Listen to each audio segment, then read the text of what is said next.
বন্ধুরা, আজ আমি চলে এলাম আর একটা নতুন ব্লগ নিয়ে। তো এখানে আমি কাতলা মাছের পটকা নিয়েছি, পরিষ্কার করে ধুয়ে নিয়েছি, আর একটু মাথা ছিল কেটে দিয়েছে। তো টমেটো কুচি নিয়েছি, রসুন থেতো করে নিয়েছি, আর পেঁয়াজ কুচি আর লঙ্কা কুচি, আর সরু সরু করে আলু কেটে নিয়েছি এখানে। তো এখানে আমি পটকাগুলোতে হলুদ গুঁড়ো দিয়ে দিচ্ছি ঝাল লঙ্কার গুঁড়ো, দিচ্ছি পরিমাণ মতো লবণ। এবার মাখিয়ে নিয়েছি।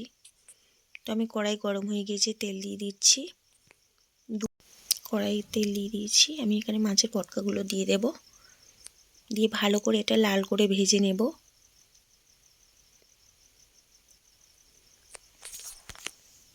তো আমার ভাজা হয়ে গিয়েছে, নামিয়ে নিলাম। তো ওই কড়াইতে আরেকটু তেল দিয়ে দেব, দিয়ে দুটো তেজপাতা, দুটো শুকনো লঙ্কা আর একটু ফোড়ন দিয়ে দিয়েছি, দিয়ে রসুন থেতো করে রেখেছিলাম ওটা দিয়ে দেব, দিয়ে একটু নেড়ে চেড়ে রসুনটাকে লাল করে ভেজে নেব। রসুনটা আমার লাল হয়ে গিয়েছে, তো পেঁয়াজ কুচি আর লঙ্কা কুচিগুলো দিয়ে দিলাম, দিয়ে ভালো করে নেড়ে চেড়ে পেঁয়াজটাকেও নরম করে ভেজে নেব। তো এইভাবেই ভেজে নেব, খুব কড়া করব না। তো এখানে 2 চামচ আদা রসুন বাটা দিয়ে দিচ্ছি,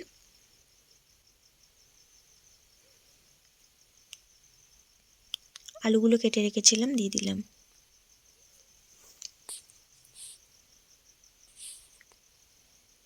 টমেটো কুচিগুলো দিয়ে দিলাম, দিয়ে আর একটু কষিয়ে নেব ভালো করে।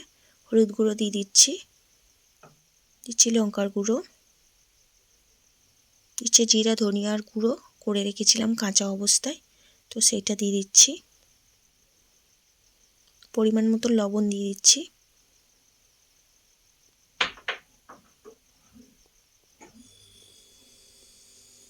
দিয়ে আবারও ভালো করে কষিয়ে নেব।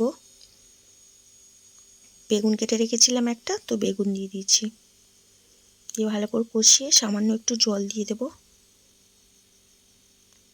আবারও নেড়ে চেড়ে রেখে দেব।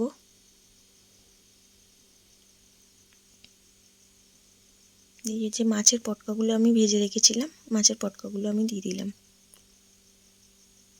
দিয়ে ভালো করে নেড়ে চেড়ে দেখো আমার রান্নাটা হয়ে গিয়েছে। তো রান্নাটা আমি নামিয়ে নেব।